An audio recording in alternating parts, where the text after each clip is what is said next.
Shalom saudaraku yang dikasihi oleh Tuhan Yesus Kristus. Mari kita siapkan hati untuk masuk dalam doa syukur hari ini.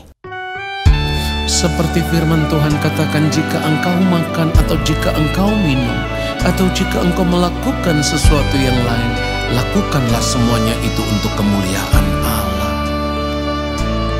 Kesempatan hidup yang Tuhan berikan, ku mau pakai memuliakan Tuhan, melayani,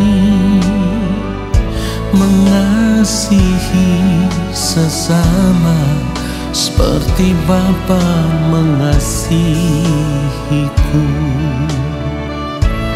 Kesempatan hidup yang Tuhan berikan, Katakan, ku mau pakai memuliakan Tuhan, melayani, mengasihi sesama seperti Bapa mengasihiku. Di sisa umur hidupku, selama ku masih kuat, apapun yang ku mau menyenangkanmu. Ku mau menyenangkanmu. Menjadi roti terpecah, menjadi anggur tercurah, menjadi berkat bagi sesama. Ketika kita percaya bahwa hidup kita telah dibeli dengan harga yang lunas dibayar, maka kita mau serahkan seluruh hidup kita dan mempergunakan tubuh kita untuk kemuliaan Allah. Katakan, kesempatan hidup. Kesempatan hidup yang Tuhan berikan, ku mau pakai memuliakan Tuhan. Katakan, melayani, mengasihi, haleluya, seperti Bapa mengasihiku. Di sisa umur hidupku, selama ku masih kuat, apapun yang ku perbuat, ku mau menyenangkanmu, menjadi roti terpecah, menjadi anggur tercurah, menjadi berkat bagi sesama. Kita mau katakan sekali lagi, di sisa umur hidupku, selama ku masih kuat, apapun yang ku perbuat, katakan, ku mau menyenangkanmu, menjadi roti terpecah, menjadi anggur tercurah, menjadi berkat bagi sesama, menjadi berkat bagi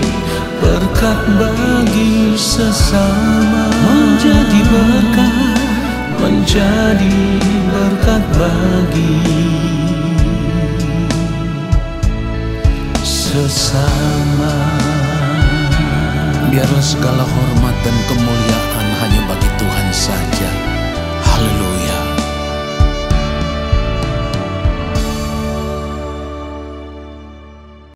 Mari kita berdoa. Allah Bapa yang Maha Kudus, saat ini kami ada di hadapan Bapa. Kami mempersiapkan hati kami untuk diisi dengan kebenaran firman-Mu.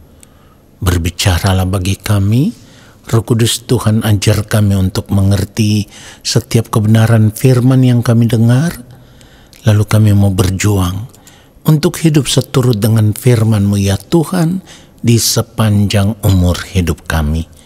Di dalam nama Tuhan Yesus Kristus kami berdoa dan kami siapkan hati untuk menerima kebenaran firman Tuhan saat ini. Amin.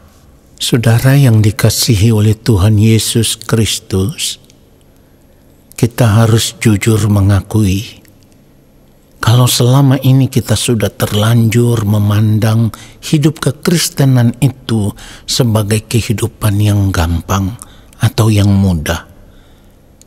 Kenapa demikian?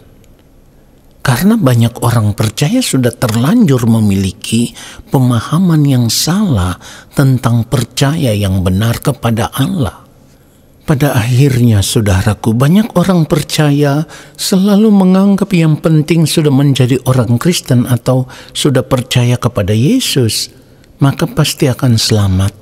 Dengan kata lain, mereka berpikir bahwa kalau sudah menjadi Kristen itu sudah pasti akan masuk surga. Saudaraku, ini semua terjadi karena selama ini kita sudah terlanjur menerima pengajaran-pengajaran yang salah tentang percaya yang benar kepada Allah. Dan biasanya ayat firman Tuhan yang digunakan itu adalah Roma 10 ayat 10.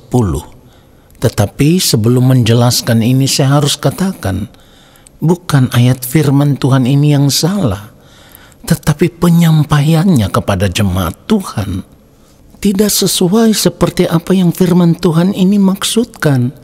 Di dalam Roma 10 ayat 10 dikatakan, karena dengan hati orang percaya dan dibenarkan, dan dengan mulut orang mengaku dan diselamatkan. Saudara perhatikan ini, kalau harus memeriksa bahasa aslinya, maka kebenaran firman Tuhan ini memiliki pengertian yang begitu dalam. Jadi kalau selama ini yang diajarkan hanyalah asal percaya dengan hati, mengaku dengan mulut, maka pasti akan diselamatkan. Saudara, kekristenan menjadi murahan. Sebab pada akhirnya ada begitu banyak orang Kristen atau orang percaya yang berpikir yang penting kita sudah percaya dengan hati, yang penting kita sudah mengaku dengan mulut bahwa kita percaya kepada Allah di dalam Tuhan Yesus Kristus, maka kita pasti akan diselamatkan. Saudaraku, kalau kita memiliki pemahaman percaya yang demikian, maka keselamatan yang kita terima di dalam Yesus itu seperti yang saya katakan tadi, begitu murahan, ya. Padahal kita tahu bahwa keselamatan itu dibayar dengan harga yang mahal. Sebab keselamatan itu dibayar dengan darah yang mahal. Seperti yang firman Tuhan katakan, dibayar dengan darah Kristus yang sama seperti darah anak domba yang tak bernoda dan tak bercacat. Jika kita tahu penebusan kita di dalam Tuhan Yesus Kristus dibayar dengan harga yang begitu mahal, maka saat ini seharusnya kita memperkarakan dengan sungguh-sungguh apakah percaya kita kepada Allah itu adalah percaya yang benar atau tidak. Nah, percaya yang benar itu seperti apa? Dua hal yang akan kita perkarakan, seperti apa yang firman Tuhan katakan, dengan hati orang percaya.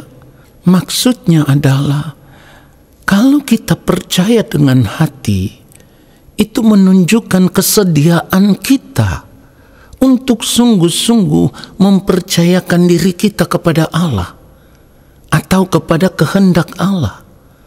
Kalau kita bersedia mempercayakan diri kita kepada Allah, maka harga yang harus kita bayar adalah kita harus bersedia hidup di dalam penurutan akan kehendak Allah.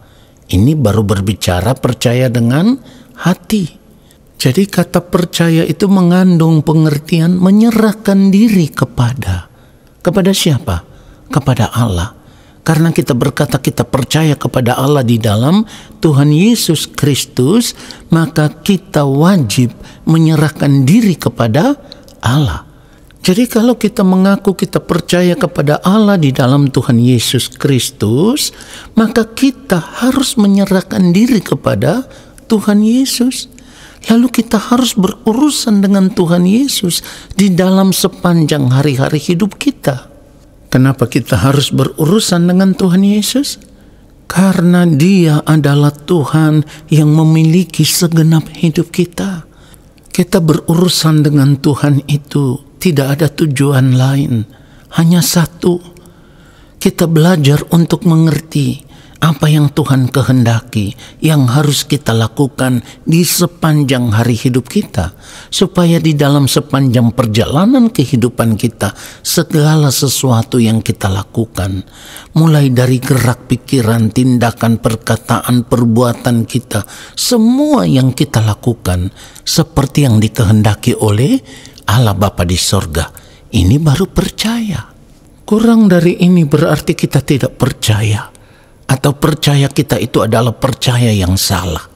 Tetapi kalau di dalam sepanjang hari hidup kita, yang kita lakukan semuanya itu adalah kehendak Allah Bapa di sorga, disinilah kita baru bisa dibenarkan. Inilah yang firman Tuhan maksudkan tadi, di mana firman Tuhan berkata dengan hati orang percaya dibenarkan. Perhatikan itu. Jadi ketika kita hidup melakukan apa yang dikehendaki oleh Bapa di sorga, kita baru memiliki pembenaran atau dibenarkan. Lalu kalimat selanjutnya itu firman Tuhan katakan dengan mulut orang mengaku. Maksud daripada mengaku di sini adalah sebuah deklarasi atau sebuah pengakuan atau pernyataan secara terbuka di depan umum. Ya, jika demikian pengakuan kita secara terbuka di depan umum itu apakah cukup hanya dengan berkata aku percaya kepada Allah di dalam Tuhan Yesus Kristus? Tidak seperti itu. Pengakuan kita yang benar, deklarasi kita yang benar bahwa kita percaya kepada Allah di dalam Tuhan Yesus Kristus itu harus nampak dari setiap gerak kehidupan kita, ya. Dari setiap perbuatan-perbuatan kita, apapun yang kita lakukan, semuanya itu harus terlihat benar-benar serupa dengan Yesus. Jadi kalau kita hanya berkata kita percaya kepada Yesus, tetapi seluruh gerak kehidupan kita tidak terlihat serupa dengan Yesus, maka hal itu sama dengan kita berdusta di hadapan Allah Bapa di sorga. Kita mengaku percaya, tetapi hidup kita tidak sama seperti Kristus. Padahal seperti yang firman Tuhan katakan, barang siapa mengatakan bahwa ia ada di dalam Dia, ia wajib hidup sama seperti Kristus telah hidup. Saudara perhatikan itu. Artinya, kalau kita tidak memiliki hidup yang sama seperti Yesus, berarti kita tidak percaya kepada Allah. Itulah kenapa saya sudah katakan di awal, percaya itu tidak segampang yang kita pikirkan selama ini. Asal sudah menjadi orang Kristen, percaya dengan hati, mengaku dengan mulut, lalu pasti akan masuk surga. Tidak seperti itu. Kita harus bisa mendeklarasikan, mengakuinya di depan umum dengan cara hidup kita yang terlihat benar-benar serupa dengan Yesus. Ketika kehidupan kita terlihat serupa dengan Yesus, berarti kehidupan kita akan terlihat berbeda dengan dunia ini. Dan memang firman Tuhan ajarkan kita supaya kita tidak menjadi serupa dengan dunia ini. Kita harus berbeda. Jadi kalau kita tidak mendeklarasikan hidupnya Yesus di dalam kehidupan kita, maka hal itu menunjukkan bahwa kita tidak percaya kepada Yesus.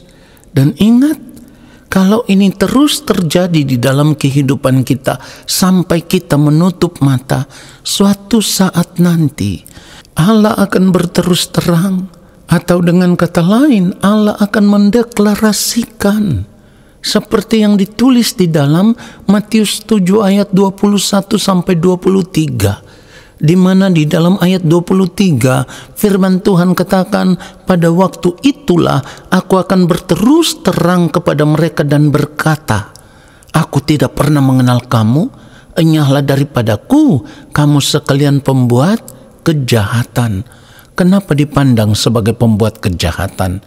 Karena selama kita hidup di dunia ini, kita tidak pernah memiliki hidup yang serupa dengan Yesus. Hidup yang serupa dengan Yesus adalah hidup di dalam penurutan kehendak Allah Bapa di sorga.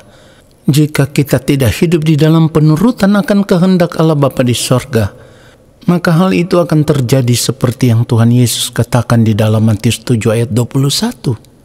bukan setiap orang yang berseru kepadaku, Tuhan, Tuhan, akan masuk ke dalam kerajaan sorga, melainkan dia yang melakukan kehendak Bapa-Ku yang di sorga. Saudara perhatikan itu. Jadi seharusnya kebenaran firman Tuhan ini menyadarkan kita bahwa ternyata percaya yang benar itu tidak segampang yang kita pikirkan. Percaya yang benar itu berarti kita harus bersedia menyerahkan segenap hidup kita kepada Allah. Jika tidak, maka hal itu sama dengan kita tidak percaya kepada Allah.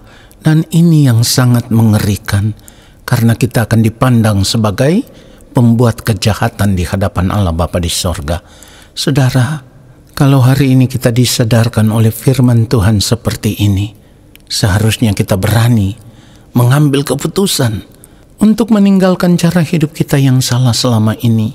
Lalu kita mau benar-benar menaruh percaya kepada Allah, yang artinya kita mau sungguh-sungguh menyerahkan hidup kita kepada Allah dan kita hidup dalam penurutan akan kehendak Allah. Tuhan Yesus memberkati kita semua. Amin. Mari kita berdoa. Bapa, terima kasih untuk kebenaran firman-Mu yang menyadarkan kami. Kami mau ya Tuhan menyerahkan segenap hidup kami di dalam tangan-Mu. Lalu di sepanjang sisa umur hidup kami hanya mau hidup untuk melakukan apa yang menjadi kehendak-Mu ya Bapa di sepanjang umur hidup kami, supaya pada akhirnya kehidupan kami boleh ditemukan berkenan di hadapan-Mu ya Allah. Terima kasih untuk firman-Mu yang memberkati kami. Lalu kami mengangkat tangan di hadapan Bapa di surga. Kami percaya Engkau akan memberkati hidup kami. Saudaraku, arahkanlah hatimu tertuju kepada Tuhan dan terimalah berkat-Nya. Segala berkat kasih karunia daripada Allah Bapa di sorga, rahmat cinta kasih dari Tuhan Yesus Kristus, di dalam persekutuan yang manis dengan Roh Allah yang kudus, turun atas kehidupanmu, menyertai langkah hidupmu dan memberkati hidupmu sekarang dan sampai selama-lamanya. Amin. Saudaraku, terima kasih sudah mengikuti doa syukur hari ini. Sampai jumpa dalam doa syukur besok hari. Tuhan Yesus memberkati kita semua. Shalom.